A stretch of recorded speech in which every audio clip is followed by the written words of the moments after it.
Hello నమస్తే, journalist YN. ఆంధ్రప్రదేశ్లో, తెలంగాణలో దేశవ్యాప్తంగా మాటకొస్తాయి రైతులు ఆత్మహత్యలు, రైతులు గిట్టుబాటు ధర లేక ఆందోళన చేయడాలు, రైతులు పంట తగలబెట్టడాలు, రైతులు పంట రోడ్డు మీద పోయటాలు, ఇటువంటి దృశ్యాలు చూస్తున్నాం. ఓ పక్క ఫుడ్ గ్రెయిన్స్ కోసం మనం మార్కెట్కి వెళ్ళి ఎక్కువ ధరలకు మళ్ళీ కొనుగోలు చేయడం చూస్తున్నాం. నిత్యావసర ధరలు పెరిగిపోయాయనే వార్తలు వింటున్నాం. రైతులకు ధరలు దొరకట్లేదనే వార్తలు వింటున్నాం. ఈ నేపథ్యంలో అసలు ఏం జరుగుతోంది? ఇండియాలో దశాబ్దాలుగా ఇదే తరహా పరిస్థితి ఎందుకుంది? మార్చాల్సిన అవసరం ఎలా ఉంది? ఏ రకంగా మార్చగలం? ప్రపంచ దేశాల్లో ఎక్కడ రైతులకు సంబంధించి ఇన్ని కష్టాలు లేవు. ఓన్లీ ఇండియాలో మాత్రమే ఈ స్థాయిలో రైతులు ఎందుకు కష్టాలను ఫేస్ చేస్తున్నారు? సో, జర్నలిస్ట్ వైఎన్ఆర్ ఛానల్ ద్వారా రైతులకు సంబంధించిన కష్టాలు పరిష్కారం కేవలం ప్రభుత్వాల బాధ్యత. రైతులేం చేసుకోలేరా? ప్రపంచంతో రైతులు పోటీ పడలేరా? దీనికి సంబంధించి ఉన్న అవకాశాలేంటి? ప్రతిభా బయోటెక్ ఎండీ రాజశేఖర రెడ్డి గారితో మాట్లాడదాం. రాజశేఖర రెడ్డి గారు వరల్డ్ అంతా తిరుగుతున్నారు. అక్కడ ప్రపంచవ్యాప్తంగా రైతులు ఎలా వ్యవసాయం చేస్తున్నారు, ఎలా మార్కెటింగ్ చేస్తున్నారో తెలుసుకుంటున్నారు. సో, ఆయన అనుభవాల్ని జర్నలిస్ట్ వైఎన్ఆర్ ఛానల్ ద్వారా రైతుల కోసం ఈ ప్రత్యేక పాడ్కాస్ట్లో మేము ముందుకు తీసుకొస్తున్నాం. సార్ నమస్తే. నమస్తే వైఎన్ఆర్ గారు, మీకు తెలుగు రైతు సోదరులకి నమస్కారం. So, thank you very much, మీరు ఫస్ట్ పాడ్కాస్ట్లో జాయిన్ అయ్యారు. థ్యాంక్ యూ అండి. ఈ మధ్య కాలంలో తెలుగు రాష్ట్రాల్లో రైతుల ఆత్మహత్యలు, ఆందోళనలు ఇవన్నీ చూసిన తర్వాత రైతులకి ప్రభుత్వాల వైపు నుంచి కాకుండా బయట నుంచి అసలు బయట మార్కెట్ ఎలా ఉంది, ప్రపంచం ఎలా ఉందో తెలిస్తే బాగుంటుంది అని అనిపించినప్పుడు సెర్చ్ చేస్తే మీ వీడియోస్ అవి ఖచ్చితంగా. చూశాను. సో, ఏంటి సార్ రైతు కష్టానికి కారణం ఎవరు? రైతుకు కష్టానికి మనం అంటే రైతులు ఏంటంటే వాళ్ళకి సమస్య వచ్చినప్పుడు గవర్నమెంట్ని నిందించడాలు ఇవన్నీ జరుగుతూ ఉంటాయి. Hmm. కానీ రైతులు తెలుసుకోవాల్సింది ఏంటంటే వాళ్ళ కష్టాలకు మొదటి కారణం వాళ్ళే. వాళ్ళే. మొదటి కారణం వాళ్ళు, తర్వాత ప్రభుత్వ విధానాలు ఇవన్నీ. Hmm. సో వాళ్ళు ఎక్కడ తప్పు చేస్తున్నాం అనేది ముందు తెలుసుకుంటే Hmm. తర్వాత ప్రభుత్వం ఏం చేయాలా అనే దాని మీద వాళ్ళు పోరాటాలు చేయొచ్చు, రాబట్టుకోవచ్చు. Hmm. సో ఇక్కడ నేను ప్రపంచ దేశాలని తిరుగుతున్నప్పుడు అక్కడ వ్యవసాయ విధానాలు ఇవన్నీ గమనించినప్పుడు అక్కడ రైతులు ఎలా వ్యవసాయం చేస్తున్నారు, మన రైతులు ఎలా వ్యవసాయం చేస్తున్నారు అన్న దాని మీద నేను చాలా గమనించాను. Hmm. వ్యత్యాసం చాలా ఉంది. Hmm. మన వ్యవసాయ విధానానికి గ్లోబల్ అగ్రికల్చర్ పద్ధతులకి వ్యత్యాసం చాలా ఉంది. అంటే మనము ఒక టెక్నాలజీలోనే వెనకబడి ఉన్నాం, మనం ఇంకొక అభివృద్ధిలో వెనకబడి ఉన్నాం. మనం ఇలా కాకుండా కొన్ని దేశాలతో పోల్చుకున్నప్పుడు ముఖ్యంగా వ్యవసాయంలో చాలా వెనకబడి ఉన్నాం మనం. ఎట్లా? దానికి కారణం మూస పద్ధతి, కల్టివేషన్లో. అంటే మన దేశంలో మెకనైజేషన్ కొంతవరకు జరిగింది. అంటే ట్రాక్టర్లు వచ్చాయి అంతవరకే. ట్రాక్టర్లు వచ్చేసాయి, ఎద్దులు ఇవన్నీ మాయమైపోయినాయి. కానీ అంతవరకే జరిగింది రెవల్యూషన్ అనేది మన దగ్గర.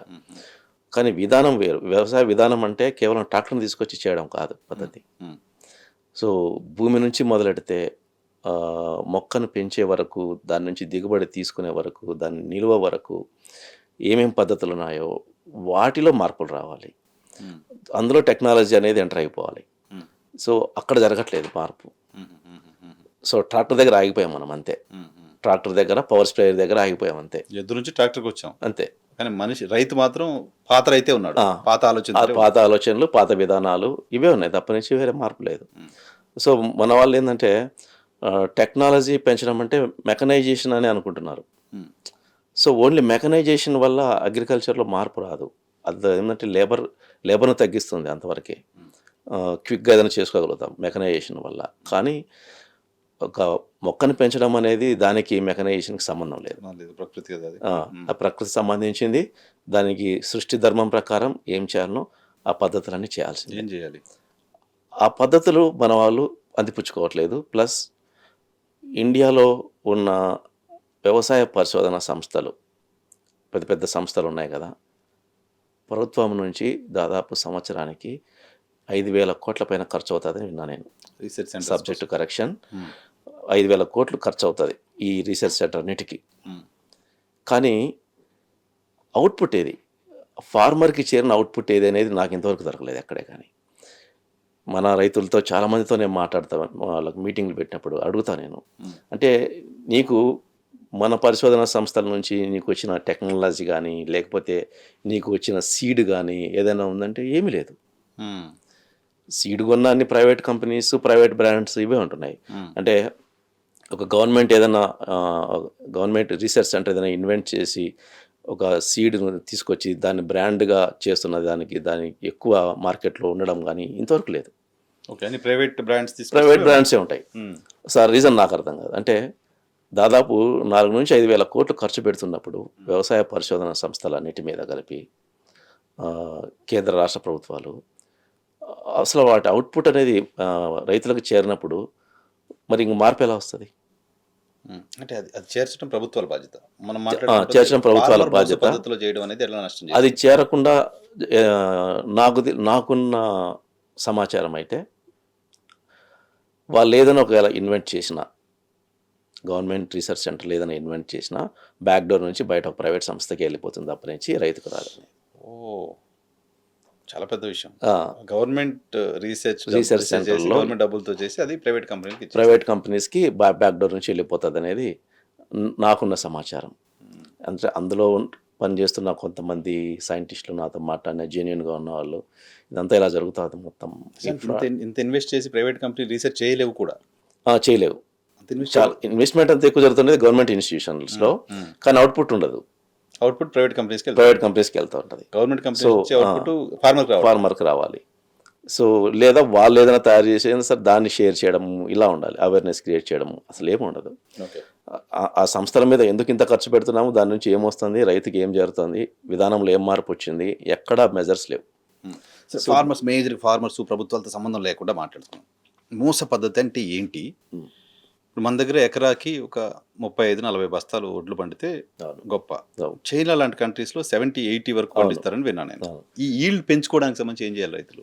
కారణం ఏంటంటే మూస పద్ధతి అని ఎందుకు చెప్పానంటే ఫస్ట్లో కూడా మీకు వ్యవసాయం అలాగే ఉండిపోయిందంటే మన రైతుల్లో 98% మంది రైతులు ఎంతసేపు వాళ్ళకు తెలిసిన 3 రకాలు: యూరియా, డిఏపి, పొటాష్. అంతే. ఎవరిని అడిగినా ఈ 3 పేర్లు తప్పనించి వేరే పేర్లు రావు, వాళ్ళకి ఉచ్చరించలేరు కూడా. సో ఈ 3 వ్యవసాయం అన్న పద్ధతిలో వెళ్ళిపోతున్నారు. సో ఏ రైతును కదిలించినా మొక్కకి 16 రకాల మూలకాలు అవసరం ఉంటే వీళ్ళు 3 పట్టుకుని వ్యవసాయం చేస్తారు.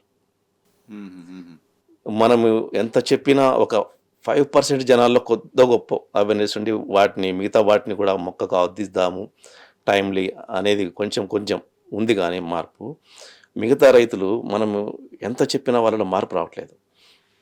కారణం ఏంటంటే ఇప్పుడు ఇందాక మీరు అన్నారు కదా చైనాలో 70-80 బస్తాలు పండిస్తారని, మన దగ్గర 35 అంటే అబ్బా అని, 35-40 పండిస్తున్నా అంటే బాగా పండిస్తున్నట్టు మనం చూస్తాం. ఎక్స్ట్రీమ్ అది ఇంకా. కానీ గ్లోబల్ యావరేజ్ అది వేరు ఉంటుంది. గ్లోబల్గా యావరేజ్ వచ్చేసి 60 బస్తాలు. మనం చాలా వెనకబడి ఉన్నాం. దీనికి కారణం ఏంటంటే మన దగ్గర రైతు పంట దిగుబడి మీద దృష్టి పెట్టాడు. మీరు ఏ రైతునైనా గమనించండి, పంట దిగుబడి మీద దృష్టి పెట్టకుండా పంట ఎత్తు మీద దృష్టి పెడతాడు, పైరు ఎత్తు మీద దృష్టి పెడతాడు. వాడిని మార్చాలంటే మనతో కాదు. నేను చాలా ట్రై చేశాను. చైనాలో 70-80 బస్తాలు పండే వరి ఎత్తు కరెక్ట్గా అంటే ఒక 2 అడుగులు ఉంటుంది, 2-2.5 అడుగు ఉంటుంది. దానికి వచ్చే కంకి సైజు దాంట్లో అది ఎంత ఎత్తు పెరిగిందో అంత సగానికి కిందికి వచ్చి ఉంటుంది. మీరు గమనించుకోండి, చైనాలో వరి మ్యాక్సిమం అంటే 2-2.5 అడుగులు ఎత్తు పెరిగితే దాని కంకి సైజు ఆ మొక్క ఎంత ఎత్తు పెరిగిందో అంత కిందికి మళ్ళీ ఇలా వంగి ఉంటుంది. అప్పుడు పడిపోయే ఛాన్స్ కూడా ఉండదు. మన దగ్గర నడుముల ఎత్తు పైన వరి పెరుగుతుంది, 4 అడుగుల పైన కంకి నిలబడుకో ఉంటుంది, కొంచెం ఇట్లా బెండ్ అయి ఉంటుంది అంతే. కొద్దిగా తుఫాన్లు అవి వచ్చినాయంటే పడిపోతుంది. అంటే వీళ్ళు దృష్టి ఎంతసేపు పైరుని పెంచడం మీదనే పెడతారు. పోటీ తత్వం అనేది పైరుని పెంచడం మీద ఉంది. దానికోసం యూరియా ఇప్పుడుగా వేసేయడము. అంటే ఎలా ఉంటుందంటే పోటీ, ఇద్దరు పక్క రైతులు ఉన్నారనుకోండి, ఒకడి పైరు ఒక బెత్తడెత్తు ఉందంటే వీడి పక్కడికి నిద్ర పట్టదు, ఈడు పోయి వెంబడే పోయి యూరియా తీసుకొచ్చి వాడికంటే ఇంకో బెత్తడెత్తి పెంచుతుంటాడు. అంటే అలా సాటిస్ఫై అవుతాడు అనమాట. దానికంటే నేను బాగా చేశాను నా పైరుని అంటే ఎత్తు పెంచడంలోనూ పచ్చదనాన్ని పెంచడంలోనూ పోటీ పడుతున్నాడు తప్పనిచ్చి దిగుబడి రావడానికి సహజంగా అది ఎంత ఎత్తు ఉండాలో అంత ఎత్తులో ఉన్నప్పుడే మనకు దిగుబడి ఇస్తుంది. అసలు పంట గమనాన్ని మారుస్తోంది రైతు. అంటే దిగుబడి వైపు దాన్ని మళ్ళించకుండా మొక్కని నువ్వు ఎంతసేపు పెరుగు అంటే వ్యవసాయం చేస్తున్నాడు. సో ఆ మూసలోనే కొట్టుకొని పోతున్నాడు ఇక. సో ఇప్పుడు ఈ మనం వేస్తున్న కెమికల్స్, యూరియా లాంటి కెమికల్స్ అని ఎత్తు పెరగడానికి మాత్రమే పనికొస్తాయి, ఈల్డ్ పెంచడానికి పనికిరావు. ఇప్పుడు ఏమవుతుందంటే కొన్ని మూలకాలు, ఇప్పుడు మొత్తం 16 రకాల మూలకాలు మొక్కకు అవసరమైతే 16 రకాల మూలకాలు ఒక్కొక్కటి ఒక 3-4 రకాల పనులు చేస్తూ ఉంటుంది. సో వీళ్ళు పంట బాగుంది అన్నదానికి రైతు దగ్గర ఉన్న మెజర్మెంట్ ఏంటంటే మన రైతు దగ్గర ఉన్న మెజర్మెంట్ ఎంత ఎత్తు పెరిగింది, పచ్చగా ఉందా? ఎంత పచ్చగా ఉంది, ఇది మన దగ్గర ఉన్న మెజర్మెంట్. కానీ మిగతా వాళ్ళ దగ్గర ఆ మెజర్మెంట్ కాదు. వాళ్ళు ఏంటంటే ఈవెన్ వాళ్ళు మొక్క యొక్క ఆకులు కూడా టెస్ట్ చేసే పరిస్థితిలోకి వెళ్ళిపోయారు వాళ్ళు. అంటే దీంట్లో ఏ లోపం ఉంది, ఓకే, మొక్క ఆకులు ఇవి తీసుకొని వాటిని చెక్ చేసి, సాయిల్ టెస్ట్ కాదు, మనం సాయిల్ టెస్టే సరిగా చేయించుకోము. వాళ్ళు ఏం చేస్తారంటే మొక్క పెరిగిన తర్వాత దాని ఆకులు టెస్ట్ చేసే పరిస్థితిలోకి వెళ్ళిపోయారు వాళ్ళు. అంత అడ్వాన్స్ అయిపోయారు. అంత అడ్వాన్స్గా ఉంది అక్కడ టెక్నాలజీ. సో దానివల్ల ఏమవుతుందంటే ఆకులు టెస్ట్ చేయడం వల్ల ఆ మొక్కకి ఏం అందట్లేదు. ఈ 16 మూలకాల్లో ఏది అందట్లేదు అని చెప్పేసి వాడు తెలిసిపోతుంది. సో దాన్ని అప్లై చేస్తాడు. ఓకే, సో వాడికి పరిష్కారం చాలా మంచిగా దొరుకుతుంది. మన దగ్గర ఏంటంటే భూమి సరిగ్గా టెస్ట్ చేయించుకోము. ఇంకా వెరీ సాడ్ న్యూస్ ఏంటంటే నేను రైతులకి తక్కువ ధరకి ఈ సాయిల్ టెస్ట్, వాటర్ టెస్ట్ చేసి ఇద్దామని చెప్పేసి ఒక ల్యాబ్ పెట్టడం కోసం నేను ఒక గవర్నమెంట్ ఎంప్లాయీని అడిగాను. నేను ల్యాబ్ పెట్టాలనుకుంటున్నాను, సో దానికి నీ దగ్గర నుంచి గైడెన్స్ కావాలి, మీ డిపార్ట్మెంట్ నుంచి ఎవరిని కలిస్తే నాకు కరెక్ట్గా ఇన్ఫర్మేషన్ వస్తుందో చెప్తావా అని అడిగితే ఆయన నవ్వుతో మాట అన్నాడు, మా వాళ్ళు సాయిల్ టెస్ట్ చేస్తున్నారని నువ్వు అనుకుంటున్నావా అన్నాడు. అదేంటి రైతులు తెచ్చేసే వాళ్ళు ఉండరు కదా, ఇస్తున్నారు రిపోర్ట్. ఏముండదు, మండలంలో ఒక శాంపుల్ ముందు టెస్ట్ చేసి పెట్టుకుంటారు, దాని నుంచి ఎవరు పోయినా పాయింట్ అటు ఇటుగా వేసేసి వాడికి రిపోర్ట్ ఇస్తారు, తప్ప నుంచి టెస్ట్ చేయరు మా వాళ్ళు, ఇది ఇంతే ఉంటుంది బాబు అన్నాడు. ఆయన చెప్పింది నాకు చెప్పింది అగ్రికల్చర్ డిపార్ట్మెంట్ అయినా చెప్పిండు. సో మా వాళ్ళు టెస్ట్ చేసి రిపోర్ట్స్ ఇస్తున్నారు మీరు అనుకుంటున్నారా, అబ్రామాదే అన్నాడు. అని మండలంలో ఒకసారి టెస్ట్ చేసి పెట్టుకుంటారు ఒక శాంపుల్, సాయిల్ అంతా అలాగే ఉంటుంది కాబట్టి రైతు వచ్చి మట్టి ఇచ్చిపోతే దాన్ని ఆ ఎలిమెంట్స్కి పాయింట్స్ అటు ఇటు కొద్దిగా చేంజ్ చేసేసి రిపోర్ట్ ఇచ్చేస్తారు, ఆ మట్టి పక్కన పడేస్తారు. మళ్ళీ రైతు ఏం రీచెక్ చేసుకోడు కదా, అంతే కదా, వాడికి మళ్ళీ ఇంకో ల్యాబ్ లేదు కదా చెక్ చేసుకోవడానికి. సో అది పట్టుకెళ్ళిపోతూ ఉంటారు అంతేను. ఇదే జరుగుతుంది బాబు, నువ్వు ఏదైనా మంచి ప్రైవేట్ ల్యాబ్స్కి వెళ్ళి తెచ్చుకో ఇన్ఫర్మేషన్, మా దగ్గర ఏమి ఉండదులే అన్నాడు. సో అలాంటి పరిస్థితి చూడండి ఎలా జరుగుతుంది. అది కూడా మనం సరిగా చేసుకోవట్లేదు. అంటే మన మట్టి కండిషన్ ఎలా ఉంది పైరు వేయకముందు అనేది కూడా మనం సరిగా తెలియదు. అంతే, మట్టి చెక్ చేయాలి, చేసుకోవాలని తెలియట్లేదు.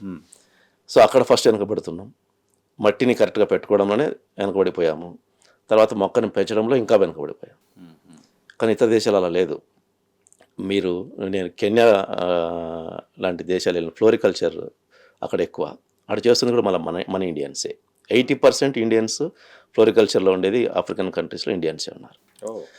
అక్కడికి వెళ్తే నేను మీకు ఇందాక ఈ లీఫ్ టెస్టింగ్ చెప్పాను కదా, వాళ్ళ దగ్గర ఓన్ ల్యాబ్స్ ఉన్నాయి ప్రతి కంపెనీ. అంటే వీళ్ళు ఒక కంపెనీ లాగా ఏర్పడి ఒక్కొక్కరు ఒక 500 acres 1000 acres ఇట్లా చేస్తున్నారు. కంపెనీస్ లాగా ఎక్స్పోర్ట్ చేస్తుంటారు ఫ్లవర్స్. వాళ్ళ దగ్గర ఓన్ ల్యాబొరేటరీ ఉంది. వాళ్ళు ఎవ్రీ వీక్ ప్రతి స్లాట్ నుంచి లీఫ్ తీసుకెళ్ళి చెక్ చేసి దాంట్లో ఏం డెఫిషియన్సీ ఉందని చెప్పి ఎవ్రీ వీక్ చెక్ చేస్తారు. ఓకే, సో అంత అడ్వాన్స్గా ఉన్నారనమాట మన వాళ్ళే అక్కడ కెన్యాలో. మన వాళ్ళు తెలుగు వాళ్ళే, తెలుగు వాళ్ళు ఉన్నారు, గుజరాతీలు ఉన్నారు, అందరు ఉన్నారు.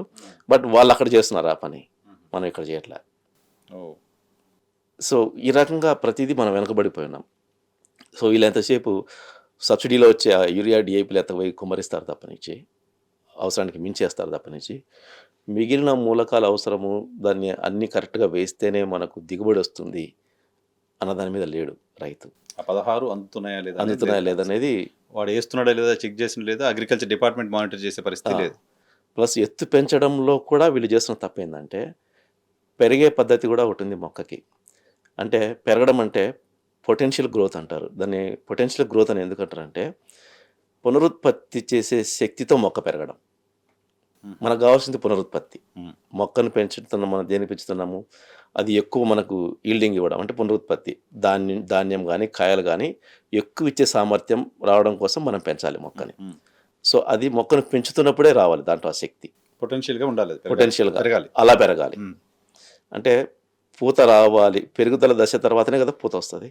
సో ఆ పూత పర్ఫెక్ట్గా రావాలి, అది కాయగా మారాలి లేదా గింజగా మారాలి అంటే పెరిగేటప్పుడే ఆ లక్షణాలన్నీ పుచ్చుకొని పెరగాలి అది.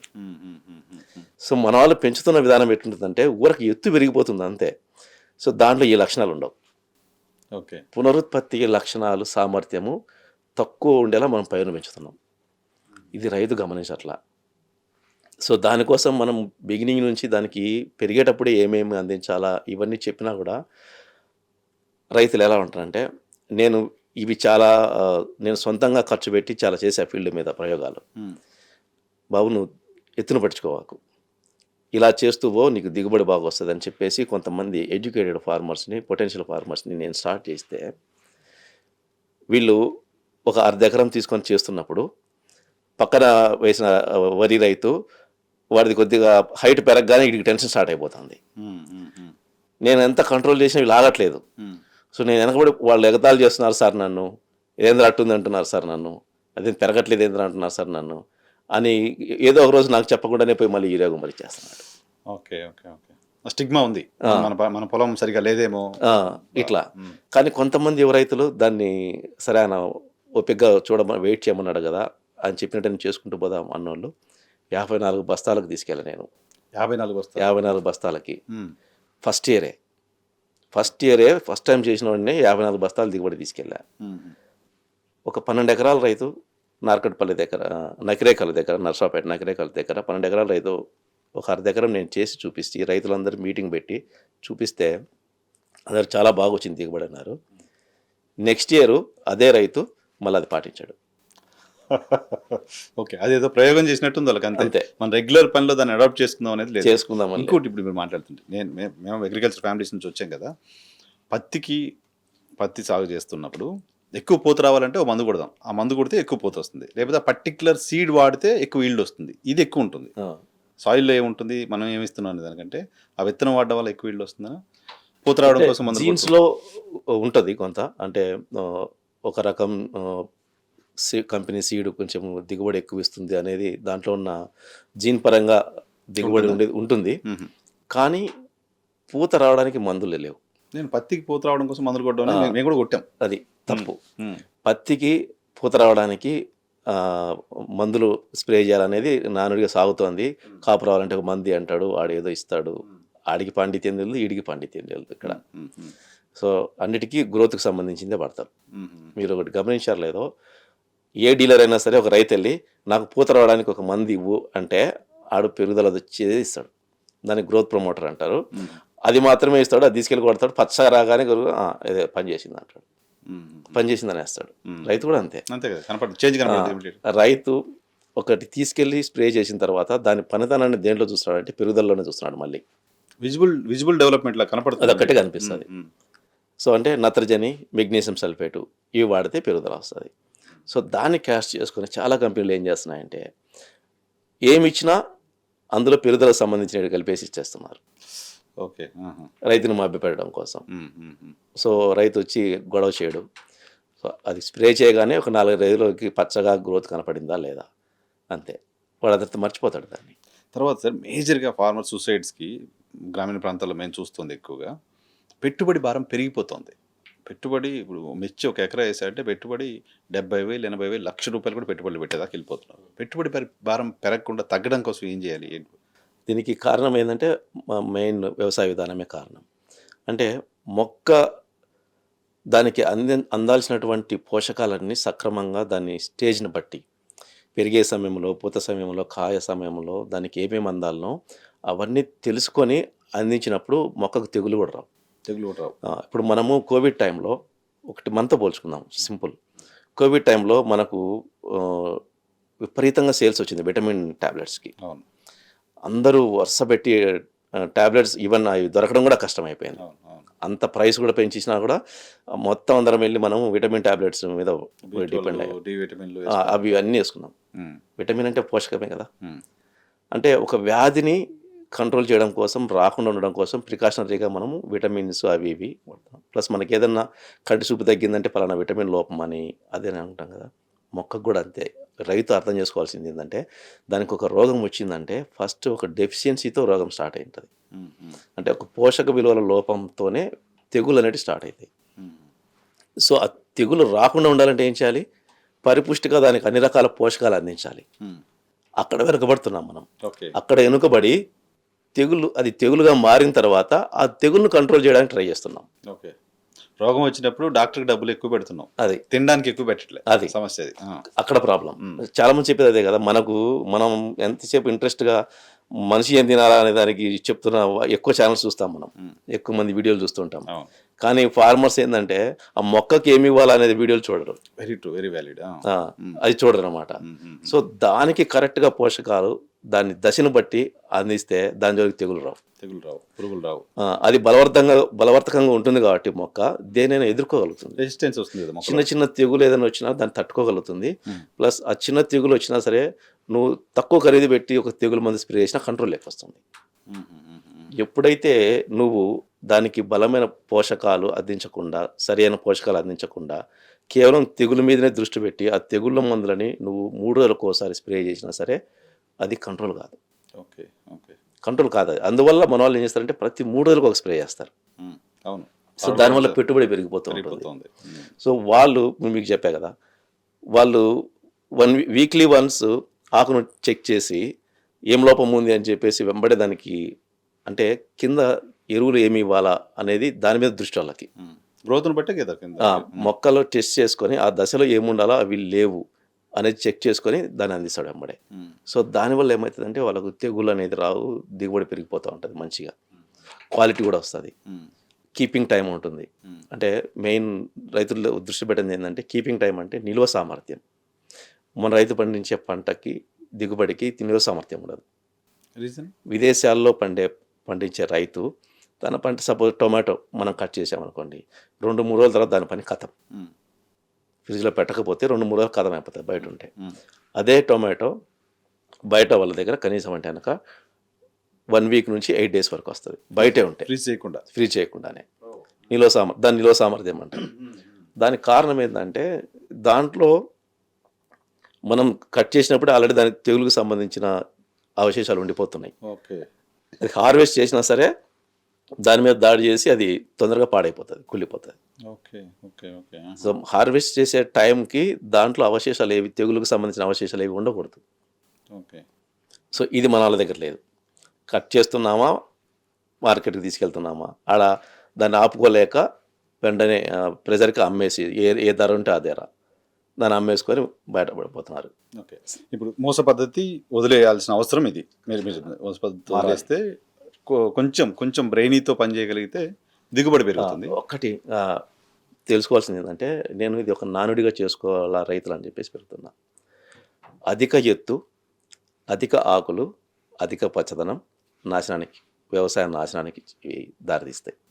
ఓకే, పచ్చదనం మంచిది కాదు. అవసరానికి మించిన ఎత్తు మంచిది కాదు, అవసరానికి మించిన పచ్చదనం మంచిది కాదు, అవసరానికి మించిన ఆకులు మంచిదని దిగుబడి నీవు. సో అవన్నీ నిజానికి ఆ చెట్టుకు వస్తున్నాయి కదా, మనం ఇస్తున్నాయి, దాని గమనాన్ని మారుస్తున్నాం. కరెక్ట్, దాని గమనాన్ని మనం మారుస్తున్నాం. అంటే వరి వేసే రైతు నేను గడ్డి కోసం వేస్తున్నానా, ధాన్యం కోసం వేస్తున్నానా డిసైడ్ చేసుకొని వరియాలి. ఓకే, అగ్రికల్చర్ ఆఫీసర్ని బేస్ చేసుకుని గ్రామంలో వ్యవసాయం జరగదు. అగ్రికల్చర్ ఆఫీసర్ దేనికంటే పంట నష్టపోయినప్పుడు రాస్తారా, విచిత్రం అదే, విత్తనాలు వేయడానికి, పంట నష్టాలు, సబ్సిడీలు, వీటికి పనికొస్తున్నారు వాళ్ళు. అంతే, వాళ్ళతో చేయాల్సిన ఆ పని కాదు కదా, అదే పని చేస్తున్నారు వాళ్ళు. అది తప్ప వేరే పని లేదు, అదే చేస్తారు అంతే. నాకు ఇప్పుడు మీకు ఇంటర్నేషనల్ మార్కెట్ అంటే, ఇంటర్నేషనల్ మార్కెట్లో మచ్చలు లేకుండా ఉండాలి, ప్రాసెస్డ్ పంపించాలి, అక్కడ డిమాండ్ ఉన్నది ఇక్కడ పండించాలి, ప్రభుత్వంతో సంబంధం లేకుండా ఇవన్నీ చేస్తే ఓకే. కానీ ఇక్కడ మన మార్కెట్లో డిమాండ్ ఉన్న వాటికి కూడా రైతుల దగ్గర డిమాండ్ లేకుండా పోతుంది. మీకు రీసెంట్ ఎగ్జాంపుల్ అరటి మార్కెట్లో నేను ఎప్పుడు చూసినా కనీసం 60 రూపాయలు డజన్ ఉంటాయి. హైదరాబాద్ 50 రూపాయలు, 60 రూపాయలు, 50 రూపాయలు ఉంటుంది, 100 రూపాయల వరకు కూడా వెళ్తుంటుంది. ఈ రోజు కూడా మీరు మార్కెట్కి వెళ్తే సూపర్ మార్కెట్లో అయితే 70-80 రూపాయలు ఉంది, బయట బండ్ల మీద అమ్మినా 40-50 రూపాయలు ఉంటుంది. కానీ అనంతపురం, కడప, కర్నూలు లాంటి చోట్ల రైతులు అరటి తోటల్ని పశువులకు వదిలేస్తారు. ఎందుకు అపరిస్తుంది? మార్కెట్లో డిమాండ్ ఉంది కదా. దీనికి రీజన్ ఏంటంటే, ఇక్కడ ప్రైస్కి రైతు అమ్ముతున్న ధరకి సంబంధం లేకుండా, అంటే ఆల్మోస్ట్ 4-5 టైమ్స్ గ్యాప్ ఎందుకు ఉంటుందంటే, నేను ఇందాక మీకు చెప్పినట్లు నాసిక్లో వీటన్నిటిలో వాడు ఓన్గా మార్కెట్ చేసుకుంటున్నాడు. ఎక్స్పోర్ట్ చేయడమా లేకపోతే డొమెస్టిక్ మార్కెట్లో అమ్ముకున్నా ఓన్గా అమ్ముకుంటున్నాడు. బ్రోకర్ల మీద ఆధారపడ్డు, మధ్యలో దళారీ వ్యవస్థలు లేవు అక్కడ. ఉన్నా సరే వాళ్ళని వీడు పట్టించుకోడు, సొంతంగా మార్కెట్ చేసుకునే పరిస్థితికి ఎదిగిపోయారు వాళ్ళు. మనమైన వాళ్ళు చదివింది కూడా, కానీ ప్రయత్నం అంటూ చేసి మొదలెడితే దారి దొరుకుతుంది. ఆలోచన విధానం వేరుగా ఉంది కాబట్టి వాళ్ళు ఓన్గా మార్కెట్ చేసుకోగలుగుతున్నారు. ఇక్కడ మన దగ్గర రైతు ఎలా ఉంటాడంటే, ఇప్పుడు అరటి రైతుని తీసుకుందాం. ఉమ్, పలానా సమయానికి గల వచ్చిన తర్వాత పలానా రోజు అది గల కొట్టాల్సి ఉంటుంది. ఆ టైంకి ఎవరైనా బయట నుంచి వచ్చి ఒక దళారి వీడి దగ్గర కొంటేనే వాడు దాన్ని కట్ చేయగలుగుతాడు. సో వీడు వెంబడి పడుతున్నాడు. ఎవడన్నా దళారి ఉంటే, తెలిసిన దళారి ఉంటే వాడి దగ్గరికి వెళ్ళి నా బనానా కొట్టుకెళ్తురా గెలాలని చెప్పేసి. సో అటువంటి సందర్భంలో వాడిచ్చిందే వీళ్ళకి ధర. అంతే కదా, మనం వెళ్తున్నాం కదా, బార్గెనింగ్ ఉండదు కదా. మనం వెళ్తున్నాం కాబట్టి ఇంకా నువ్వు తప్ప నాకు వేరే దిక్కు లేదన్నట్టు వాడి దగ్గరికి వెళ్తున్నాం కాబట్టి వాడిచ్చిన ధరకు తీసుకొని వాడు మళ్ళీ లాస్లని టన్నేజ్లో తగ్గించేసి నానా విభత్సం చేసి రైతుకి ఏం లేకుండా చేస్తున్నారు. ఉమ్, ఇది దాటుకొని పోవట్లేదు రైతు. అంటే ప్రభుత్వం రైతుల గురించి నువ్వెవరు నాకు ఆలోచిస్తుంది. చెప్పడానికి ఏ పంట వేసుకోవడానికి అంటే నీకు డిమాండ్ సప్లై గురించి ఒక ఐడియా లేనప్పుడు ఉమ్, ప్రభుత్వం నిర్దేశించాలి. నువ్వు ఏ ఏ ఏరియాలో ఎంతెంత క్రాప్ ఏం వేయాలి అని చేసి నిర్దేశించాలి. ఎక్స్ట్రాగా వచ్చిన దాన్ని ఏ దేశాలకు పంపాలి అనేది కూడా గవర్నమెంట్ ఒక ఒక ప్లాన్ ప్లాన్ ఉండాలి. చేసుకోవాలి. ఉమ్, సో అది చేసుకోవాలంటే నియంత్రణ అనేది ఉండాలి. చైనాలో అది జరుగుతుంది. ఉమ్, ఏంటి చేయలేదు మనకి? చైనాలో వాళ్ళు చేసే నియంత్రణ ఏంటంటే ప్రతి ప్రావిన్స్లో ఏ క్రాప్స్కి అనుకూలంగా ఉంటాయని చెప్పేసి వాళ్ళకు ఒక ఇన్ఫర్మేషన్ ఉంటుంది పర్ఫెక్ట్ వాళ్ళ దగ్గర. సో దాన్ని ఒక ఒక ఒక రాష్ట్రంలో ఒక 5-6 రకాల పంటలకి అనుకూలంగా ఉందనుకోండి. సో 5-6 రకాల పంటల్ని రైతులకి ఒకే రైతుకి అదే ఇవ్వరు కంటిన్యూగా. ఉమ్, వాళ్ళు ఏం చేస్తారంటే ఈ సంవత్సరం నువ్వు ఈ క్రాప్ వేస్తే నెక్స్ట్ ఇయర్ ఇంకో క్రాప్. ఉమ్, సో దాన్ని సఫల్ చేస్తూ ఉంటారు మొత్తం. ఓకే. అది గవర్నమెంట్ అగ్రికల్చర్ ఆఫీసర్ ఎవరైతే ఉంటారో వాళ్ళు ఏం చేస్తారంటే మానిటరింగ్ వాళ్ళ టెరిటరీలో. సో వాళ్ళకి ఆల్రెడీ ఇన్ఫర్మేషన్ వచ్చేస్తుంది. ఇంత క్రాప్స్ నీ ఏరియాలో ఇన్ని క్రాప్స్ ఇల్లు పడిపోవాలని చెప్పేసి. ఉమ్, సో దాని ప్రకారం వీళ్ళు మానిటర్ చేసేసి రైతులకి సజెషన్ ఇస్తారు. నువ్వు ఇది చేయి, ఇది చేయని. పెద్ద వేరియేషన్ ఉండదు. వాళ్ళ ఇంప్లిమెంటేషన్ అయిపోయిన తర్వాత ఒక 5% వేరియేషన్ ఉంటుంది. ఉమ్. సో అంటే మొత్తం దేశానికి ఒక ప్లాన్ ఉంటుంది. ఈ ప్లాన్ సంవత్సరం ఉంటుంది. మనం ఎంత ల్యాండ్ లో ఏ పంట ఏ వేస్తున్నాం పంట అనేది వేస్తున్నాము, మొత్తం ఎంత country కి ఒక వస్తుంది, plan ఉంటుంది. డొమెస్టిక్ కన్జంప్షన్ ఎంత ఉంటుంది, ఉమ్, మిగిలిపోయిన దాన్ని ఏ దేశానికి పంపాలి. ఓకే, క్లియర్ ప్లాన్ ఉంటుంది ప్లాన్ ఉంటుంది. Before the year. ఖచ్చితంగా త్రూ అవుట్ ద ఇయర్ ఇదే పనిలో ఉంటారు. ఓహో, ఓకే. సో దానివల్ల ఆ గవర్నమెంట్ మానిటర్ అలా చేయడం వల్ల వాళ్ళకి ఎప్పుడు ధర ఉంటుంది. ఉమ్, ఉమ్. ఎప్పుడు ప్లాన్ ఉంది ధర కదా, ఉంటుంది. ప్లాన్ ఉంది కదా. ఇక్కడ ఏమవుతుందంటే దేశం దాటిపోదు, దేశం దాటిపోదు. మన కులబెట్టుకోవాలి. ఎప్పుడు ఏది పెడుతుందో, ఏ రైతు ఏం పెడుతున్నాడో గవర్నమెంట్ సంబంధం లేదు. సంబంధం లేదు. వీడు ఆ సంతల దగ్గర తీసుకెళ్ళి బస్తాలు ఆడబెట్టుకొని దాని మీద పడుకొని వెయిట్ చేయాలి. ధర రాకపోతే ఆడ వదిలేసి రావాలి. ఉమ్. ఆ పరిస్థితి లేదు అక్కడ. సో ఎందుకు మనం మీలాంటి వాళ్ళు బయట తిరిగినప్పుడే ఇంత నాలెడ్జ్ వస్తుంది, బయట ఏం చేస్తున్నారో తెలుస్తుంది కదా, ప్రభుత్వాలుగా ఎందుకు అది ఆలోచన చేయలేకపోతున్నారు సార్? ప్రభుత్వాలు ఎందుకు ఆలోచన చేయలేకపోతున్నారంటే వాళ్ళకి కావాల్సింది పేదరికం. ఉమ్. అంటే నష్టపోయిన వాడికి భిక్షం వేసినట్టు ఉండాలి. అడుగుతూ ఉండాలి, వాడు ఎప్పుడు నన్ను అడుగుతూ ఉండాలి. అంతే. వాడికి వాడు సెల్ఫ్ సస్టైన్ అవ్వద్దు. చెయ్యప్పుడు ఓటేసేవాడు చెయ్యప్పుడు కింద ఉండాలి. ఉమ్. ఇది వాళ్ళు తెలుసుకొని అందరూ అదే పని చేస్తున్నారు. ఏ ప్రభుత్వం వచ్చినా ఎవరు వచ్చినా ఈ మార్పు తీసుకురాకుండా పోవడానికి కారణం ఏంటంటే వీళ్ళు ఎప్పుడు నా చేయి కింద ఉండాలి వాళ్ళది. ఉమ్, ఉమ్, ఉమ్, సో వాడు దేవరించాలి నా కోసం, ఉమ్. నా సాయం కోసం. ఇలా తయారైపోయి అదే అంటే ప్రమాదం జరిగిన తర్వాత ఏం చేయాలా అనే దాని మీద వాదిస్తున్నారు. దాని తర్వాత అసలు ఆ ప్రమాదం నివారించడానికి ఏం చేయాలా ముందు ప్రివెన్షన్ లేదు అసలు. ప్రివెన్షన్ లేదు. ఉమ్, అలాగే రైతులకు సంబంధించిన వ్యవసాయం సంబంధించిన కూడా ఇదే. వీళ్ళకు ఇబ్బంది రాకుండా ధరలు పడిపోకుండా వాళ్ళని ఎలా వాడికి పెట్టుబడి ఎంత అవుతుంది, ఎంత లాభం తీస్తే ఆ వ్యవసాయం నిలబడుతుంది అనేది ఒక ఐడియా ప్రతి ఒక్కరికి ఉంది కదా. ఉంది కదా. ఉమ్, సో అది ఉన్నప్పుడు దాన్ని ఏ దేశాలకు బయటికి పంపించాలి, అసలు రైతుని ఎలా గైడ్ చేయాలి, ఏ క్రాప్స్ చేసుకుంటే మనకు లాభాలు ఉంటాయి, దాన్ని మేము ఎక్స్పోర్ట్ చేయగలుగుతాము, మీకు అవకాశాలు ఇప్పించగలుగుతాము అనేది ప్రభుత్వం దగ్గర ఒక ప్లాన్ ఉండాలి కదా. ఉమ్. ప్రతి క్రాప్కి, ఖరీఫ్కి, రబీకి ఒక ప్లాన్ ఉండాలి ఉండాలి. కదా. ఉమ్, అస్సలు లేదు. ఆ లింక్ అనేది లేదు అసలు, ఉమ్, ఎక్కడా లేదు. ఒక ఎకరంలో పంట కూడా గవర్నమెంట్కి సంబంధం లేకుండా పడిపోతుంది. ఉమ్, ఉమ్, సో దీనివల్ల రైతుకి అర్థం కాదు. డిమాండ్ సప్లై అనేది రైతుకు అర్థం కాదు. రైతుకు అర్థమయ్యేది ఏంటంటే ఈ సంవత్సరం ఏదైనా ఒక పంట వేసినప్పుడు దానికి ఒక ధర వచ్చిందంటే నెక్స్ట్ ఇయర్ ఇక అందరూ అదే పెడతారు. వరదాట లెక్క మొత్తం వరుస పెట్టి అందరూ చేస్తారు. చేస్తారు. దాని ధర వచ్చేసి ఖచ్చితంగా నీడ్ నేరం ఏంటి, అయిపోతుంది. నీడ్ ఏంటి అనేది తెలియాలి. తెలియాలి. నీడ్ ఏంటి అనేది ప్రభుత్వం చెప్పాలి. అది. అంతే కదా. సో ఏ పంట వేయాలి అనేది వాళ్ళు చెప్పగలగాలి. దాన్ని మనం పాటించడం మనకు రావాలి. ఉమ్, ఎవరో వచ్చి కంపెనీ పెడతా అంటే 1000 ఎకరాల భూములు ఇచ్చేస్తున్నాం తప్ప, ఆ, ఇక్కడ 1000 ఎకరాల భూముల్లో మనం ఈల్డ్ తీయగలిగితే కంపెనీస్ కంటే ఎక్కువ ఎక్కువ ఇన్కమ్ ఖచ్చితంగా జనరేట్ ఉద్యోగం చేయగలుగుతాం అనేది కదా. అవసరమే లేదు. వ్యవసాయం కరెక్ట్గా చేసి మంచి ధర వస్తే ఉమ్, ఉద్యోగం ఏం పని ఉంది. అంతే కదా. ఓ ఎకరాతో బ్రహ్మాండంగా ఫ్యామిలీ సస్టైన్ అవ్వచ్చు హ్యాపీగా. ఇప్పుడు అదొకటి. ఇంకొకటి ఉపాధి హామీ పథకం గురించి నేను మీకు గుర్తు చేయాలనుకున్నా. ఉమ్, ఈ ఉపాధి హామీ పథకం వ్యవసాయాన్ని ఎంత డ్యామేజ్ చేస్తుందంటే ఉమ్. ఇప్పుడు రైతు కూలీలు కూడా అసలు వ్యవసాయ పనులకు పోవడం మానేసి ఉపాధి హామీ పథకాలకు పోతున్నారు. 2 గంటలు పోయి అట్లా వచ్చేస్తే అది ఎంత మాత్రం ఉపయోగం లేని పథకం అది. ఉమ్. 10 దినాలు కల్పిస్తున్నాం అంటున్నారు కానీ పనేది? ఉమ్. పని జరగట్లేదు కదా! పని దినాలు ఉంటున్నాయి. పని దినాలు ఉంటున్నాయి, productive work డబ్బులు లేదు. ట్రాన్స్‌ఫర్ అయిపోతున్నాయి. దాంట్లో స్కాములు, ఫీల్డ్ ఆఫీసర్లు, పైన అధికారులు, రాజకీయ నాయకులు వీళ్ళు దోచుకుంటున్నారు దాన్ని. సో, వీళ్ళకి కూడా సులభమైంది. అటు పోయి కనపడేసి వస్తే చాలు. అక్కడ ఫోటో ఏదో దిగుతున్నారు, అయిపోతుంది, వచ్చేస్తున్నారు. ఇలా జరుగుతుంది అంతే. ఉమ్. ఉమ్. కనీసం ఆ ఉపాధి హామీ పథకాన్నైనా వ్యవసాయానికి మళ్లించండి. వ్యవసాయానికి అనుసంధానం చేయాలని అది ఉంది. అనుసంధానం చేయండి. చేస్తే రైతుకి టోకన్స్ లాగా ఇచ్చేసేయండి. ఈ పని చేసేవాడు అక్కడికెళ్ళి ఆ పని చేసి ఆ టోకెన్ తీసుకొని వెళ్ళిపోతే దానికి డబ్బులు Government pay వచ్చేలా చేస్తా. అలా పెట్టండి. కనీసం రైతుల పెట్టుబడి తగ్గుతుంది కదా కాస్త. రైతుకు పెట్టుబడి తగ్గుతుంది, పని పని జరుగుతుంది. జరుగుతుంది. ఆ, కనపడుతుంది పని ఏంటనేది. ఆ. ఉమ్. సో, దానివల్ల వ్యవసాయం కూడా వృద్ధి చెందుతుంది కదా! ఉమ్.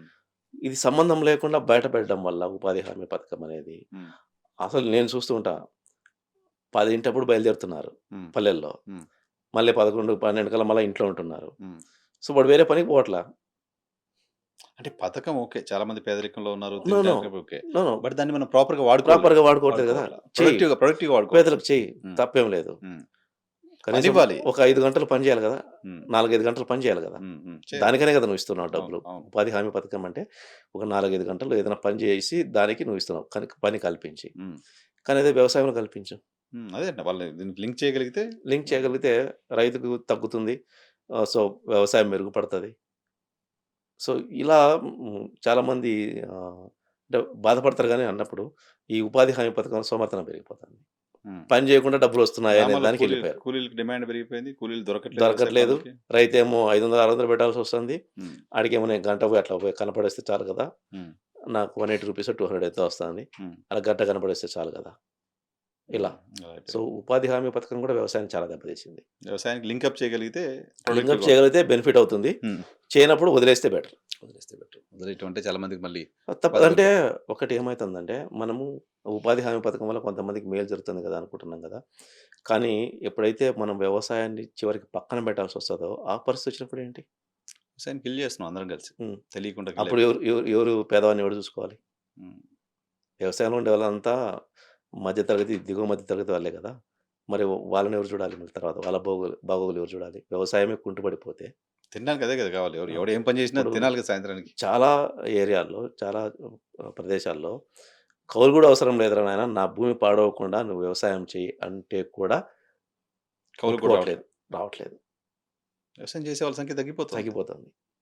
ఏదో కాస్త నీటిపారుదల ఉండి 2 పంటలు వచ్చే కాడ కౌలు నడుస్తుంది కానీ ఉమ్. మీరు రాయలసీమలో చాలా ప్రదేశాలు చూడండి, భూమి ఉంది నువ్వు తీసుకొని చెయ్యి, నాకు నా పొలం పాడవకుండా ఉండడానికి Profit ఏమి నాకేమి ఇవ్వద్దు ఉమ్. అన్నా కూడా వద్దులే స్వామి నేను చేయలేను, నాకు లాస్ దాంట్లో ఏం పంట పెట్టినా నాకు మీదకి వస్తుంది ఉమ్. అని తీసుకోవడం మానేస్తున్నారు. ఓ. ఆ పరిస్థితులు ఉన్నాయి. కాదు సార్, ఇప్పుడు మార్కెట్లో మేజర్ పెద్ద చర్చ ఏంటంటే ఆర్గానిక్. మామూలు ప్రోడక్ట్తో పోలిస్తే ఆర్గానిక్ ప్రోడక్ట్కి 2 రెట్లు 3 రెట్లు ఎక్కువ డబ్బులు పెట్టుకుంటున్నారు జనాలంతా. ఆర్గానిక్ వ్యవసాయం వైపు రైతులను తీసుకెళ్ళలేమా ఏంటి? ఆర్గానిక్ వ్యవసాయం ఎంతవరకు బ్రైట్గా ఉంటుంది ఫార్మర్ పాయింట్ ఆఫ్ వ్యూలో? ఈ ఆర్గానిక్ అనేది ఒక భూతంలా తయారైంది నిజంగా చెప్పాలంటే. అంటే చాలామంది ప్రసంగాలు ఇస్తుంటారు మీడియాలో కానీ, వాళ్ళు ఓన్గా ఛానల్స్ పెట్టేసి ఆర్గానిక్ ఫార్మింగ్ అని, సేంద్రియ వ్యవసాయం అని చెప్పేసి అసలు వాళ్ళకే ఆర్గానిక్ అనే పదానికి డెఫినేషన్ తెలియదు, దాని నిర్వచనం తెలియదు. ఫస్ట్ ఆఫ్ ఆల్ దాన్ని విచ్చలవిడిగా వాడేసుకుంటున్నారు. ఒక కమర్షియల్ వర్డ్గా మార్చేసి దాన్ని ఒక వ్యాపార పదంగా మార్చుకొని ఎవరికి కూడా సొమ్ము చేసుకుంటున్నారు. హైదరాబాద్లో ఇప్పుడు పెద్ద ఇది కదా, ఆర్గానిక్ అంటే చాలా ఏదైనా ఎంత రేట్ అయినా కొనేస్తున్నారు.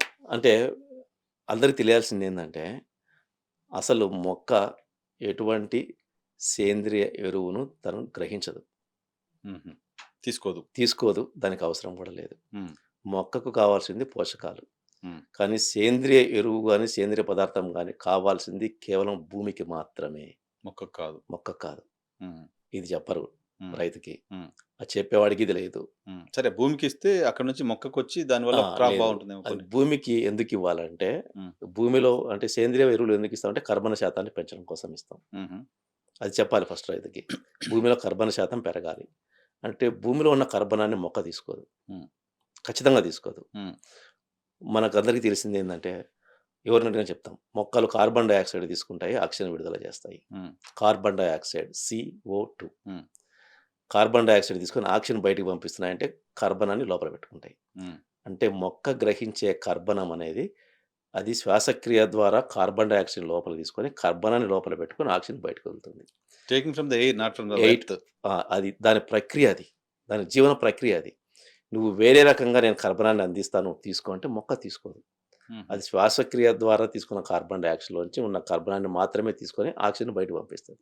హ్మ్. హ్మ్. సో, ఆ ప్రకారమే తీసుకుంటుంది తప్పనిచ్చి నువ్వు భూమిలో ఇచ్చే కర్బనాన్ని మొక్క తగలదు.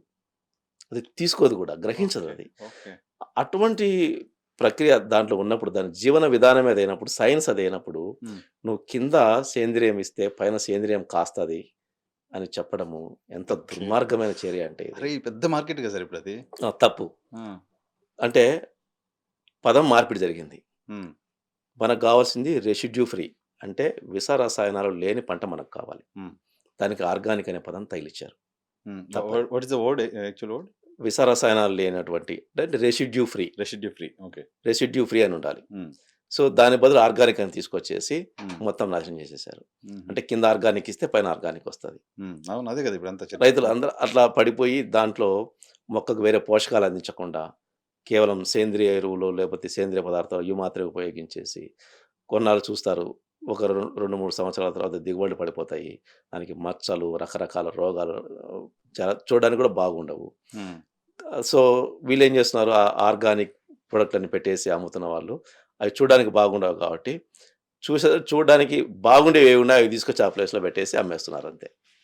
ఓకే. ఓకే. వాడు ఎలా అన్నా పండించనీక సంబంధంలా. సో, ఆర్గానిక్ అనే పదం ఒక మాఫియా. మాఫియా. పక్కా మాఫియా అది. అంటే మనం సేంద్రియం ఇస్తుండేది భూమి కోసం. అందులో కొన్ని లక్షల రకాల సూక్ష్మజీవులు ఉంటాయి. హ్మ్. మొక్కకు మేలు చేసేటివుంటాయి. మొక్కకు హాని కలిగించేసుంటాయి. సో, అవి జీవనం సాగించాలంటే కర్బనం కావాలి వాటికి. హ్మ్. అవి కర్బనాన్ని తీసుకుంటాయి ఆహారంగా. హ్మ్. కుళ్ళు పదార్థం. కర్బనం అంటే కుళ్ళు పదార్థం. ఓకే. సో, అవి తీసుకుంటాయి. వాటికి ఆహారం కావాలి.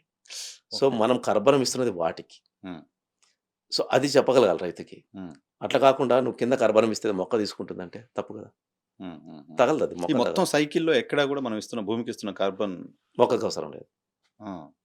మొక్కకు అవసరం లేదు. ఓకే. మొక్కకది పరోక్షంగా సహాయపడుతుంది. హ్మ్. అంటే అందులో రకరకాల సూక్ష్మజీవులు, జీవన ఎరువులు, జీవ నియంత్రకాలు పరోక్షంగా సహకరించినా మరి అది కావాలి. హ్మ్. నేనదే చెప్తున్నా.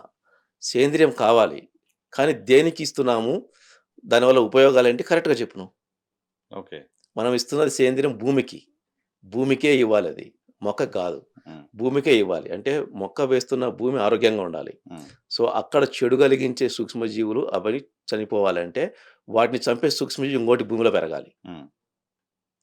సో, దానికోసం ఇవ్వాలి. హ్మ్. మొక్క పెరగడం కోసము అంటే ఆరోగ్యంగా పెరగడం కోసం అది సహాయపడుతుంది. కానీ మొక్క పెరగాలంటే దానికి పోషకాలు కావాలి కదా! హ్మ్. నువ్వు పోషకాలను పక్కన పెట్టేసి హ్మ్. కేవలం దీన్ని మాత్రమే నేను అందిస్తానంటే కుదరదు. ఓకే. ఓకే. సో, పోషకాలు తప్పనిసరి. హుహు.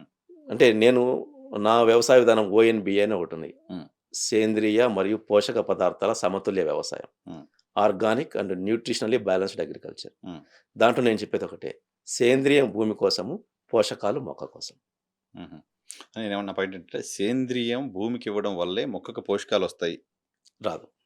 సంబంధం లేదా దానికి? సంబంధం లేదు. ఓకే. అంటే అవి ఉత్పత్తి చేయవు. ఓకే. అంటే ఒక ఈ పదార్థం పోషకాల ఉత్పత్తికి పనికిరావవి. అహా! కావాల్సిన అంటే కొన్ని జీవన ఎరువులు అంటాం మనం. హ్మ్. అవును. నత్రజని అవును. ఇవన్నీ హ్మ్. భాస్వరాన్ని కరిగించే బ్యాక్టీరియా ఇవన్నీ చెప్తూ ఉంటాం కదా! హ్మ్. అందులో భాస్వరం ఉంటేనే కదా అది కరిగించి సప్లై చేసేది. హ్మ్. అదే లేనప్పుడు ఇదేం పని చేస్తది? ఓకే. ఉంటది. హ్మ్. భాస్వరాన్ని కరిగించే బ్యాక్టీరియా ఇస్తున్నాం మనం. హ్మ్. అందులో భాస్వరం ఉండాలి కదా!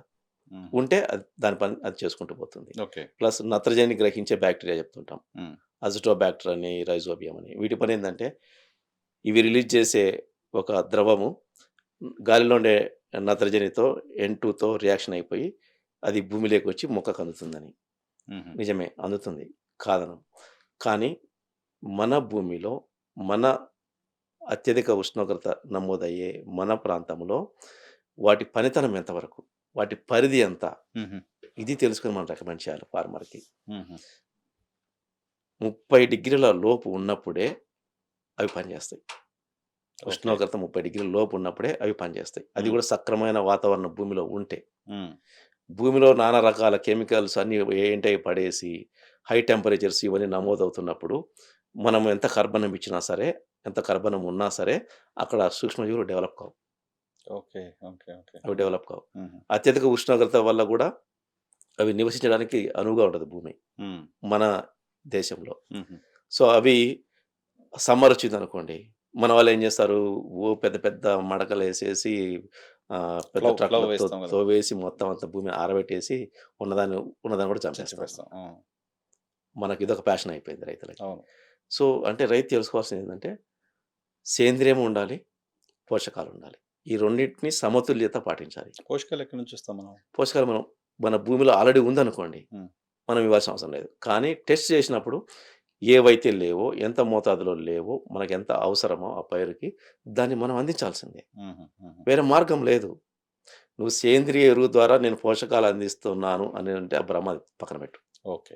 ఓకే. దట్ ఈస్ లేదు. క్లియర్. Very clear. హ్మ్. ప్లస్ ఇంకొకటి అందరికీ తెలియాల్సిందేందంటే, ఒక రసాయనిక చర్య జరగాలంటే, అది జీవిలో జరిగే రసాయనిక చర్య కావచ్చు, ఒక ల్యాబ్‌లో జరిగే రసాయనిక చర్య కావచ్చు.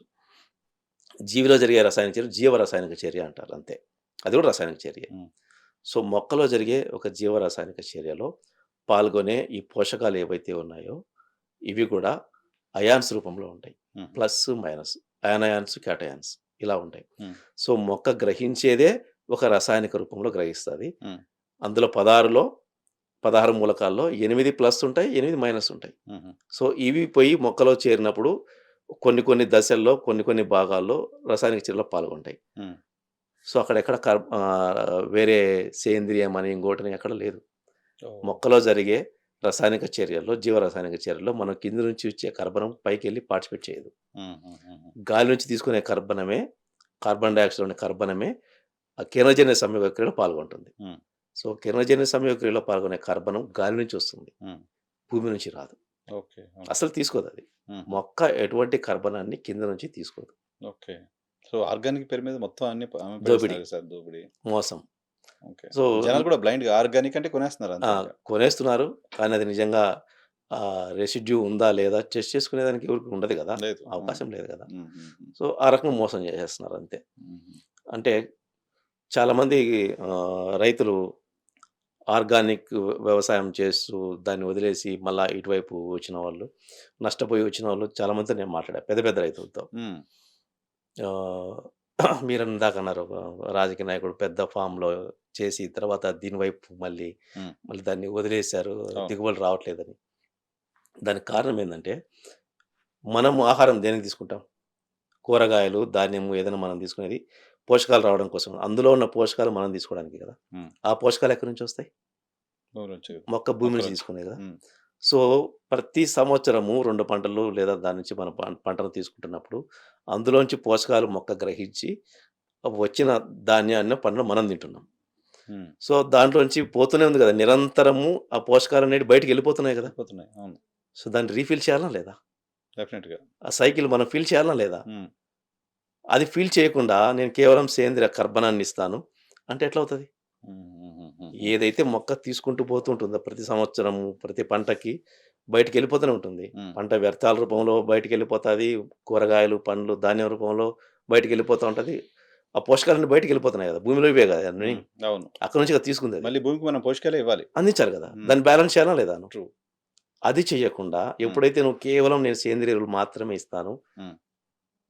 అని ఎప్పుడైతే వ్యవసాయం చేస్తావో, ఒక 3 సంవత్సరాల తర్వాత ఆ నేల ఎందుకు పనికి రాకుండా పోతుంది. అందులో కర్బనం మాత్రమే సో, ఉంటుంది. ఆర్గానిక్ పేరుతో అవి వాడడం వల్ల భూమికి కూడా మంచిది కాదు. మంచిది కాదు. అంటే నీకాడ మొక్కకు కావాల్సిన పోషకాలు లేకుండా పోతున్నాయి. పోతున్నాయి. హ్మ్. నువ్వు సేంద్రియాన్ని అందిస్తున్నా అంటున్నావు. హ్మ్. నిజమే సేంద్రియాన్ని అందిస్తున్నావు బానే ఉంది. కానీ మొక్కను రక్షించే బాక్టీరియాని పెంచుతున్నావు బానే ఉంది. కానీ మొక్క పెరగడానికి కావాల్సిన ఈల్డ్ ఇవ్వడానికి, పెరగడానికి, సస్టైన్ అది అవ్వడానికి. పెరిగి పూత, కాయ రావడానికి పోషకాలు ఏదైతే కావాలనో అవి అందించాలి గదా! హుహుహుహుహుహు. అవి అందించకుండా ఓన్లీ కర్బనాన్ని అందిస్తే ఏమొస్తది? హ్మ్. సో, మనిషి ఓన్లీ ప్రోటీన్ తింటే బావుంటదని రోజు ప్రోటీనే తింటే కాదు కదా! కాదు గదా! అన్ని అన్ని రకాలు అన్ని కావాలనుకుంటాం కావాలి గదా కదా! మనం. ఫైబర్ కావాలి, శ్రద్ధ తీసుకుంటాం కార్బ్స్ గదా మనం. కావాలి. ఆ! సో, అట్లాగే మొక్కకు గూడా అన్ని రకాల పోషకాలు అందించాల్సిందే. నీ భూమిలో ఏవైతే లేవో ఆ లోపాలు సవరించాల్సిందే. ఓకే. అవి సవరిస్తూ సేంద్రియం వాడు. సార్ మీరు ఈ ఆర్గానిక్ భూతాన్ని ఎలా ఆపడం? ఫార్మర్స్‌లో అవేర్‌నెస్ రావాలి. ఫార్మర్స్ వదిలేసండి. జనాలు విచ్చలవిడిగా పిచ్చి పట్టినట్టు కొనేస్తున్నారు ఆ! కదా! ఆర్గానిక్ అంటే. ఒకటి ఇంకొకటేందంటే దౌర్భాగ్యం. హ్మ్. ఇప్పుడు ఆర్గానిక్ సర్టిఫికేషన్ అని ఉంటుంది. హ్మ్. ఇది మనం ఎగుమతి చేస్తున్న పంటకి వీటికి ఆర్గానిక్ సర్టిఫికేషన్ ఇస్తారు. విచిత్రం పైన ఆర్గానిక్ సర్టిఫికేషన్ ఉంటుంది. హ్మ్. కింద రిజల్ట్స్‌లో ఏమిస్తారు తెలుసునా? నీల్ రెసిడ్యూ అని ఇస్తారు. హుహు. అంటే నువ్వు టెస్ట్ దేనికి చేసినావు? విషపూరిత దాంట్లో విషపూరితమైనటువంటి పదార్థాలు ఉన్నాయా లేదా అని చెక్ చేసి నీల్ రెసిడ్యూ అని ఇస్తున్నావు. కానీ అది ఆర్గానికా కాదని కాదు కదా నువ్వు టెస్ట్ చేస్తుంది. సో, ఆర్గానిక్ అనేది ఒక భూతం. అంతే. ఆర్గానిక్ అనేది ఒక భూతం. భూతం అంతే. దాన్ని ఒక అభూత కల్పన దాన్ని క్రియేట్ చేసి వ్యవసాయంలోకి చొప్పించేసి హ్మ్. నాశనం చేస్తున్నారు. ఓకే. మీ సుదీర్ఘంగా ఆల్‌మోస్ట్ 2 డెకేడ్స్ పైగా మీరు దీంట్లో ఉన్నారు కదా సార్. నేను పర్టిక్యులర్‌గా ఫార్మర్స్ పాయింట్ ఆఫ్ వ్యూలో మీతో మాట్లాడించడం కోసం ఫ్రీక్వెంట్‌గా మళ్ళీ కూడా ఇంటర్వ్యూస్ చేద్దాం. ఒక్క 3 సలహాలు ట్రెడిషనల్ ఫార్మింగ్ చేస్తున్న రైతులకు చెప్పండి అంటే ఏం చెప్తారు?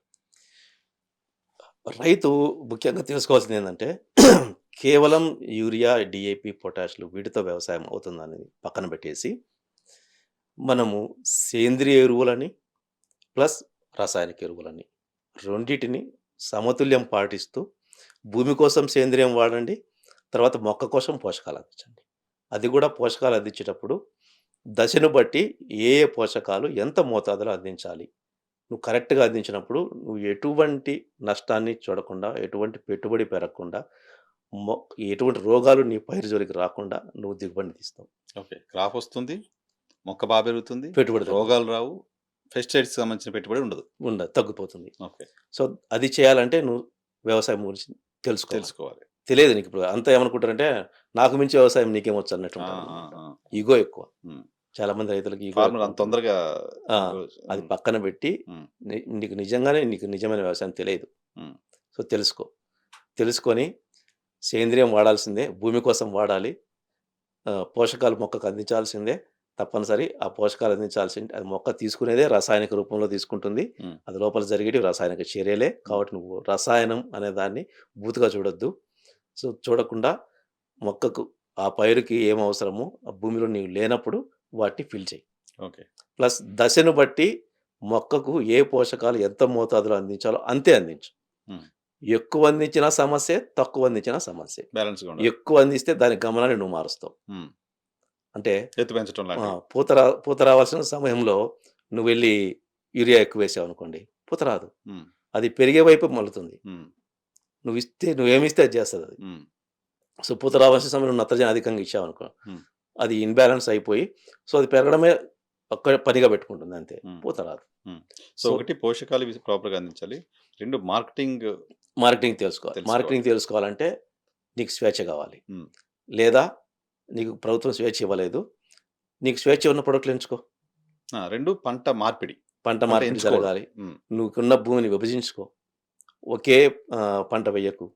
ప్లస్ పక్క రైతు ఏం వేస్తున్నాడో అదే వేయాలనే ఆలోచన పక్కన పెట్టు. హ్మ్. ఇప్పుడు ఒక పంటకు ధర వచ్చిందని చెప్పేసి పొలమని రాష్ట్రమంతా అదే పంట వేయడం మానుకోవాలి. హ్మ్. సో, అది అది రావడానికి కారణం ఏంటి? తక్కువ ఎకరేజ్‌లో పడింటే దానికి ధర వచ్చింది. హ్మ్. అంతే సో, కదా! ఇప్పుడు మనం అందరం కలిసి ఎక్కువ ఎకరేజ్‌లో ఏస్తున్నాం. దానికి పంట రాదు అనే జ్ఞానం కూడా మనకు లేకపోతే కష్టం. సప్లై డిమాండ్ బట్టి ఉంటుంది. అంతే. హ్మ్. డిమాండ్, సప్లై అనేది ప్రతి దాంట్లోనే ఉంటుంది. వ్యవసాయంలో అది ఎక్కువ ఇంకా. ఓకే. థర్డ్ వన్ ఎందుకంటే నీ పంటకి నిల్వ ఎక్కువ పెట్టుకోవడానికి అవకాశం ఉండదు. లేదు కదా! అదే పరికరాలకో, దేనికో అయితే సంవత్సరాలు ఉంటాయి. హ్మ్. నీ పంట రోజులే. కాబట్టి నువ్వు ఇంకా జాగ్రత్త వహించాల. హ్మ్. హ్మ్. డిమాండ్, సప్లై అనే దాని మీద నాలెడ్జ్ అనేది రైతులకు ఇంకా బాగా రావాలి. అది లేదు. హ్మ్. సో, ప్రభుత్వ నియంత్రణ అనేది తప్పనిసరి.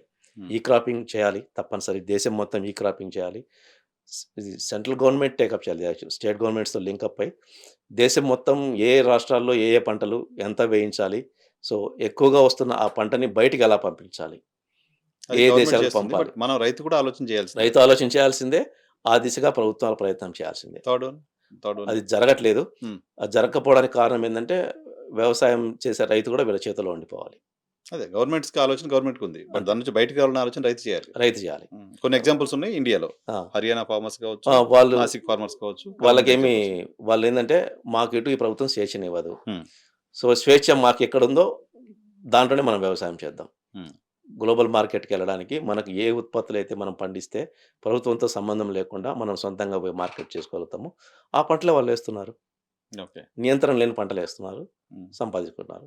సో, పంటల మీద నియంత్రణ ఎంత వేయాలో అది మాత్రమే ప్రభుత్వం చేతిలో ఉండాలి. కానీ గ్లోబల్ మార్కెట్‌కి పంపించడం మీద ప్రభుత్వ నియంత్రణ ఉండకూడదు. రైతు స్వేచ్ఛ ఉండాలి. స్వేచ్ఛ ఉండాలి. ఇంకా ఎంకరేజ్ చేయాలి గవర్నమెంట్. ఎంకరేజ్ చేయాలి. హ్మ్. నువ్వు బయటకు పంపేయడానికి వానికి ఏం మార్గాలు కావాలో ఆ సదుపాయాలను కల్పించాలి. ఫెసిలిటేట్ చేస్తా ఉంటే వెళ్తా ఉంటాడు. ఆ! అది సో, నిజానికి ప్రభుత్వం పైన బర్డెన్ తగ్గుతదది. తగ్గుతుంది. హ్మ్. నువ్వు ఇయన్నీ అవసరం లేదు కదా! హ్మ్. నువ్వు రైతులు ఇయ్యాల్సిన పని లేదు కదా! గిట్టుబాటు ధర ఇయ్యని గొడవ రైతు దగ్గర చేసేవాడు ఎవడు? డబ్బులుంటే మంచిగా కూలోడికి డబ్బులిస్తాడు. రూరల్ పని ఎకానమీ అంతా పెరుగుతుంది. చైన్ సిస్టమ్ కదా! ఈడు ఉద్యోగం కోసం వెతుక్కోడు. హ్మ్.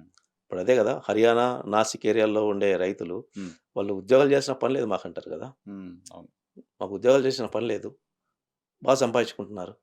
హ్మ్. ఒక ఫార్మర్ మీటింగ్ పెడితే హ్మ్. 56 మంది రైతులొస్తే 56 మంది కార్‌లలో వచ్చారు. హ్మ్. ఇక్కడ రైతుకు మీటింగ్ పెడితే హ్మ్. ఆ రైతు మీటింగ్‌కి రావడానికి "ఏమైనా జీప్ పెడుతున్నావా? హ్మ్. ఏమైనా ఆటో పెడుతున్నావా?" అంటాడు. అవును. అంటే ఇంట్రెస్టే లేదు నీకు ఫస్ట్ ఆఫ్ ఆల్. హ్మ్. హ్మ్. హ్మ్. అలా ఉంది నీ పరిస్థితి. అక్కడ వస్తున్న రైతు కారులో వస్తున్నాడు. ఎంత వ్యత్యాసం ఒక దేశంలోనే. అంటే వాళ్ళు స్వేచ్ఛను కోరుకున్నారు. నాకు ఈ ప్రభుత్వంతో పని లేదు. ఇక్కడ అవ్వట్లేదు. సో, నియంత్రణలో లేని పంటలు నేను పండించేసి బయటకు అమ్ముకుందాం, ధర తెచ్చుకుందాం, సంపాదించుకుందాం. అందువల్ల వాళ్ళు ఎకరానికి 5-6 లక్షలు తీస్తున్నారు సో, లాభం. ఎండ్ ప్రొడక్ట్ మీరు చెప్పేది మనం స్టార్ట్ చేసింది కూడా మీరు అక్కడి నుంచే. మారాల్సింది రైతు. రైతు మారాలి. ఆ కష్టాలకు రైతే కారణం. అంతే. సో, థాట్ ప్రాసెస్ చేంజ్ అవ్వాలి. ఖచ్చితంగా. సో, ప్రభుత్వాలు కూడా దానికి అనుగుణంగా వాళ్ళు ఫెసిలిటేట్ చేయాలి. చట్టాలు చేసి వాళ్ళని ఫెసిలిటేట్ చేస్తే ప్రపంచ మార్కెట్‌లో ఎక్కడ చూసినా ఇండియన్ ప్రొడక్ట్సే ఉంటాయి. రైట్. ఇంత వ్యవసాయ ఆధారిత దేశం హ్మ్. ఎంత ఉత్పత్తిని బయటకు పంపాలి? కరెక్ట్. అది పంపకనే గదా! డిమాండ్ లేకపోవడం వల్ల అన్ని నిల్వలు పేరుకుపోయి ధర రావట్లేదు. హ్మ్. అదెవరు గ్రహించట్లేదు. రైతు అది అడగట్లేదు. హ్మ్. నాకు కనీస మద్దతు ధర ఇవ్వు, కనీస మద్దతు ధర ఇవ్వు అని జెప్పేసి దాని గురించి అఘోరిస్తారు తప్పనిచ్చి, హ్మ్. ఎంతసేపు నేను ప్రపంచ మార్కెట్‌కెళ్ళాలి. నా ఉత్పత్తిని నేను ఎక్కడైనా అమ్ముకోవడానికి నాకు స్వేచ్ఛనివ్వు. రూపాయల్లో కాదు డాలర్‌లో అమ్మితే ఎక్కువ డబ్బులొస్తాయనే థాట్ రావాలంతే థాట్ రావాలి రైతులకి. కదా! హ్మ్. అది జరగట్లేదు. ఆ మార్పు రైతులో రావాలి. దానికోసం పోరాటం చేయాలి. Right sir. Thank you. Thank you అండి. చాలా వాల్యుబుల్ ఇన్ఫర్మేషన్ చెప్పారు. పర్టిక్యులర్‌గా ఆర్గానిక్ గురించి, రైతుల గురించి, రైతులు ఏం చేయాలనే దానికి సంబంధించి. Thank you very much. Thank you. కంటిన్యూస్‌గా చేద్దాం వీడియోస్. థాంక్ ఖచ్చితంగా. You. Thank you. Thank you. ఇది రాజశేఖర రెడ్డి గారితో స్పెషల్ పాడ్‌కాస్ట్ చూస్తూనే ఉండండి.